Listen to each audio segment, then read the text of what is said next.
थोड़ा सा mic check करना। हेलो, चेक चेक कर।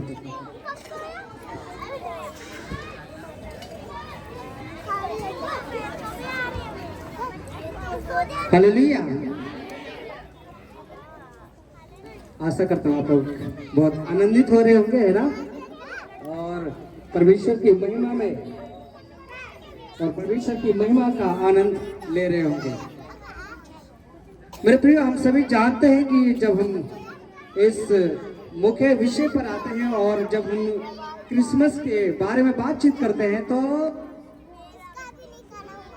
आप लोगों ने संसार में देखा होगा सजावट, खाना पीना, और कई जगह तो हुड़दंग पी के नाचना गाना, है ना। लेकिन क्रिसमस का जो सच्चाई है वो कोई नहीं जानता, और कई लोग जानकर भी अनजान होते हैं और संसारिकता में घुल मिल जाते हैं।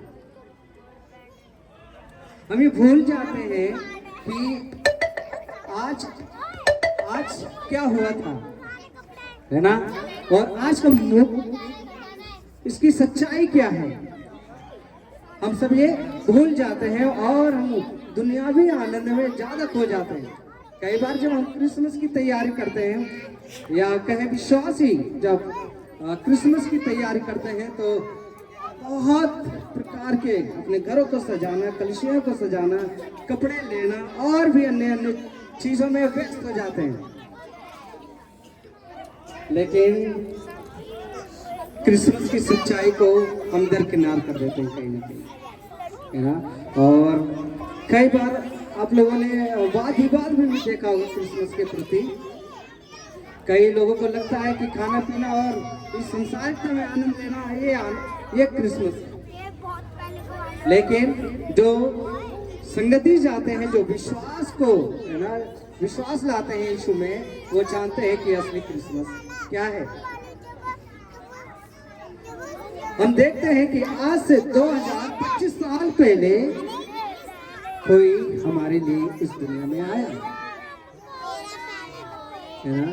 जब हम पापों में डूबे हुए थे, जब हम अंधकार में थे, है ना, जब हम तकलीफ में थे, जब हमारे सामने कोई रास्ता नजर नहीं आ रहा था और हम परमेश्वर से दूर हो गए थे, हमारे लिए कोई आया, हमारे लिए किसी ने जन्म लिया। इस बात को क्या है, कई बार हम लोग दरकिनार कर देते हैं। संसार में ज्यादा दिखावा, संसारिकता को ज्यादा रिप्रेजेंट करते हैं। अगर हम मत्ती उसका 1 और 21 में देखें तो हम जानते हैं, उसमें वचन कहता है, वह पुत्र जनेगी और तू उसका नाम यीशु रखना, क्योंकि वह अपने लोगों को उनके पापों से उद्धार करेगा। हालेलुया। उद्धार क्या है, इस विषय पर हम लोग कई बार गौर नहीं करते, ध्यान ही नहीं देते कि उद्धार है क्या। बाइबल कहती है कि सबने पाप किया, है ना, और परमेश्वर की महिमा से रहित थे।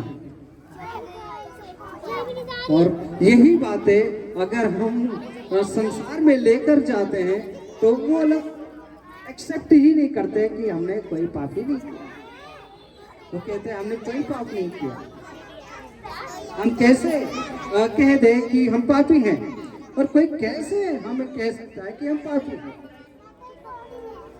लेकिन मेरे प्रिय, बाइबल कहती है कि सबने पाप किया, है ना, और सबने परमेश्वर के उस प्रेम से दूर होते चले गए, और इसलिए हमारे लिए एक उद्धार करता चला। बाइबल कहती है ना, हमारे लिए उद्धार करता जन्मा कि जो कोई इस पर विश्वास लाए वो क्या है, अनंत जीवन को पाए। हम संसार में देखते हैं, बहुत लोग कहते हैं कि मरने के बाद क्या, मरने के बाद संसार में लोग कहते हैं कि शायद अगले जन्म होगा, या अगले जन्म में जानवर बनेंगे, या, है ना, कुत्ते बिल्ली का जन्म होगा। लेकिन बाइबल कहती है कि मनुष्य का मरना एक बार है और एक बार ही न्याय का होना है। बाइबल कहती है कि जो कोई इस पर विश्वास को लाता है वो क्या है, अनंत जीवन को प्राप्त करता है और मरने के बाद परमेश्वर के साथ उसके राज्य में वो खड़ा होता है। हालेलुया। लेकिन हम भूल जाते हैं, है ना, और हम इस बात को गौर ही नहीं करते कि ये केवल त्योहार नहीं है ना। ये त्योहार केवल खुशी मनाना या खाना पीना, सजावट करना, दुनियावी चीजों में दिखावापन करना, ये वो नहीं है। ये हमें याद दिलाता है कि कोई हमारे लिए इस दुनिया में आया। किसी ने हमें क्या है, अंधकार में देखा और उसने कहा कि मैं तुम्हारे लिए एक उद्धारकर्ता भेजता हूँ। और परमेश्वर ने जगत से ऐसा प्रेम किया, ऐसा प्रेम किया कि उसने अपना इकलौता पुत्र दे दिया, ताकि जो कोई इस पर विश्वास करे वह नाश ना हो परंतु अनंत जीवन को पाए।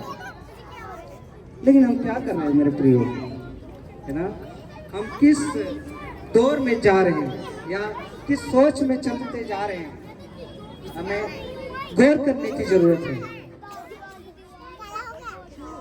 और हम देखते हैं कि यीशु का जन्म कोई राजमहल में नहीं हुआ, है ना, कोई बड़े राजघराने में नहीं हुआ।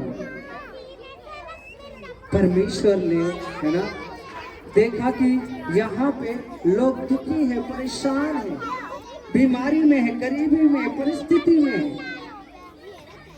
उनके दुखों को, है ना, समझने वाला कोई राजमहल से आया हुआ व्यक्ति नहीं समझ सकता। उनके दुखों को, उनकी तकलीफों को, उनकी परेशानियों को केवल वही समझ सकता है जो वो उनके बीच में होगा। आपके घर में, है ना, आपके परिवार में यदि कोई बीमार होता है तो सबसे ज्यादा तकलीफ आपको होती है कि पड़ोसी को होती है ना, सबसे ज्यादा आपके परिवार को तकलीफ होगी। वैसे ही वो आया हमें याद दिलाने के लिए, है ना, वो हमें हाथों हाथ लेने के लिए कि हम उसके हैं। हालेलुया, है ना। हम देखते हैं कि उसका जन्म, यीशु का जो जन्म है वो क्या है, बैतलहम में हुआ, राजमहल में नहीं हुआ, बैतलहम में हुआ। और हम देखते हैं वो बैतलहम में गए और जब मरियम गर्भ से थी वो लोग रूम देख रहे थे, रूम ढूंढ रहे थे, कई होटलों में गए, कई स्थानों में गए कि उनके लिए कोई स्थान दे दिया जाए, लेकिन वहां पर कोई भी जगह देने को तैयार नहीं था। वहां कोई भी उन्हें वो स्थान देने को तैयार नहीं था, है ना। और हम देखते हैं केवल वहां पर कमरे की कमी नहीं थी, ये उद्धारकर्ता को पहचानने से संसार का इनकार था। यीशु वहां पर खटखटा है उनके दरवाजे के आगे कि मुझे स्थान दो, लेकिन उन्होंने दरवाजा बंद कर लिया। नहीं, हमारे सराय में जगह नहीं है, हमारे यहाँ जगह नहीं है, तुम कहीं और जाओ। मेरे प्रियो, सच में कई बार हम ऐसा अपने मन को भी कर लेते हैं। कई बार हम संसारिकता की बातों में ज्यादा उलझे हुए रहते हैं, संसारिकता की आनंद को ज्यादा हम महत्व देते हैं। खाना पीना, है ना, झूठ बोलना, पाप में लिप्त होना, व्यभिचार में लिप्त होना, नशे में लिप्त होना। और जब कोई आपके पास सुसमाचार को लेकर आता है, यीशु की बातों को लेकर आता है, आप इनकार करते हैं। आप सामने से तो कहते हैं कि नहीं नहीं ठीक है ठीक है ठीक है, लेकिन आप दिल से कहते हैं मुझे स्वीकार नहीं है। यीशु की माता और, है ना, उसके जो शारीरिक पिता थे यूसुफ, वो जगह जगह पर जगह को ढूंढ रहे थे, स्थान को ढूंढ रहे थे, है ना। और हम देखते हैं कि मरियम और यूसुफ गरीब थे, न पैसा न पहचान, है ना। और दुनिया ने कहा तुम्हारे लिए जगह नहीं है, है ना। और यीशु को पहली बार चरनी में ठुकराया गया। क्रूस से पहले दरवाजे बंद थे, दिल बंद थे, फिर भी परमेश्वर की योजना नहीं रुकी। हालेलुया।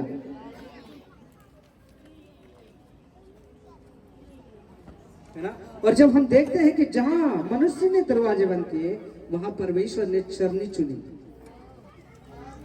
यीशु की उपस्थिति ने गंदी जगह को क्या किया? पवित्र किया। सच में मेरे प्रियो, यदि आप आज यीशु को अपने जीवन में ग्रहण करते हैं, वो आपके जीवन को धो के शुद्ध कर देगा, हिम के नाइक स्वेत कर देगा। हालेलुया। है ना। यदि आप उसे स्वीकार करते हैं, अपने जीवन में आने देते हैं, वो आपके जीवन को बदल के रख देगा। अब दूसरा कुरिन्थियों 8:9 में देखते हैं, वे धनी होते हुए भी हमारे लिए दरिद्र बना, ताकि ये कोई ना कह सके कि यीशु मेरे लिए है ही नहीं। जो स्वर्ग का पुत्र अपने आप को दीन करते हुए, अपने आप को नम्र करते हुए, उसने यहाँ तक अपने आप को शून्य कर लिया कि उसने अपने आप को कुछ भी वस्तु नहीं समझी और इस संसार के लिए आ गया। है ना। अगर आज हम, है ना, उसे अपना उद्धारकर्ता स्वीकार नहीं करते, यदि आज हम उसके जो इस जन्म दिवस के सच्ची महत्व को नहीं समझते हैं, तो फिर हर बार क्रिसमस आएगा, है ना, हर बार आप आनंद मनाएंगे, लेकिन एक दुख की बात होगी, एक दिन आपके शरीर से प्राण जब निकल जाएगा तो फिर उसका न्याय होना तय है। फिर आपके पास समय नहीं होगा। लाजर और उस धनवान व्यक्ति की तरह, लाजर जो था वो गरीब था, लेकिन परमेश्वर की उपस्थिति को स्वीकार करता था, और जो धनवान था उसके पास सुख सुविधाएं सब कुछ था। शायद उसने सोचा होगा कल मैं प्रभु को स्वीकार करूंगा, शायद उसने सोचा होगा कि कल मैं प्रभु की संगति में चाहूंगा। लेकिन जब वो पहले लाजर मरा और फिर जब धनवान व्यक्ति मरा, हम देखते हैं लाजर स्वर्ग में परमेश्वर के साथ में है, और वही धनवान व्यक्ति नरक की आग में तड़प रहा है, बेचैन है, और वो पिता से गुहार कर रहा है, प्रभु लाजर को भेज दे कि वो अपनी उंगली से मेरे मुंह में थोड़ा सा पानी और सिरका टच करा दे, क्योंकि मैं इस आग को सहन नहीं कर पा रहा। कहता नहीं, तेरा समय समाप्त। उसने कहा अच्छा ठीक है प्रभु, लाजर को भेज दे, मेरे परिवार लोगों को बता दे कि वो लोग बचाए जाए। लेकिन उसने बोला कि नहीं, अब समय समाप्त। मेरे प्रियो, सच में प्रभु को स्वीकार करने में देरी ना करें, है ना, और उसके आगमन को पूरे दिल के साथ और उसके वचन को अपने जीवन में उतार के देखें, तो फिर देखें आपका जीवन बदल जाएगा। कई लोग हम पर धर्म परिवर्तन का टैग लगाते हैं, आरोप लगाते हैं, है ना। और मैं फेसबुक में आज देख ही रहा था कि एक पत्रकार थे, वो कह रहे थे गौतमपुरी में तो धर्म परिवर्तन का बहुत तगड़ा खेल चल रहा है ना। और मैं मन ही मन सोच रहा था, धर्म परिवर्तन, एक पत्रकार का कार्य क्या होता है कि वो गहराई से जांच करे, है ना, सच्चाई को अच्छे से लाए और फिर लोगों के सामने पेश करे। वो किसी के कानों से सुना और लोगों में ऐसे फैला रहा है ना। मेरे प्रिय, यहाँ पे धर्म परिवर्तन नहीं, यहाँ जीवन परिवर्तन होता है। हालेलुया, है ना। और बाइबल कहती है सच में कि यदि आपने उसे स्वीकार कर लिया, आपका जीवन बदल जाएगा, आपका घराना बदल जाएगा, आपका परिवार बदल जाएगा, आपका हाव भाव बदल जाएगा, आपका चाल चलन बदल जाएगा। लेकिन कई बार हम बैतलहम की सराइयों की तरह हैं, जहाँ पर प्रभु को स्वीकार ही नहीं करते, ग्रहण ही नहीं करते हैं, है ना। यशायाह 9:6 में लिखा है, हमारे लिए एक बालक उत्पन्न हुआ, है ना। और जब हम देखते हैं आज भी यीशु निराशाओं को आशा में बदलता है, बीमारों को चंगाई देता है और पापियों को क्षमा देता है। यीशु केवल साधारण नाम नहीं है, बहुत पावरफुल नाम है। हिंदी में कहते हैं असाधारण, और असाधारण भी शब्दों में असाधारण, लेकिन जब हम इंग्लिश में बोलते हैं पावरफुल तो लगता है स्ट्रॉन्ग है। यीशु नाम बहुत ही पावरफुल है ना। उसे स्वीकार करके देखें, उसे ग्रहण करके देखें, है ना। फिर देखें आपका जीवन कहां से कहां तक पहुंचता है। हालेलुया, है ना। और हम सभी को एहसास होना चाहिए कि ये जो क्रिसमस है कोई साधारण बात नहीं है, कोई हमारे लिए आया हमें उद्धार देने। तो प्रभु आप लोगों को आशीष दे इन वचनों के द्वारा। और आज आप तय करें, सोचें अपने हृदय से कि हमें प्रभु को अपने जीवन में उतारना है।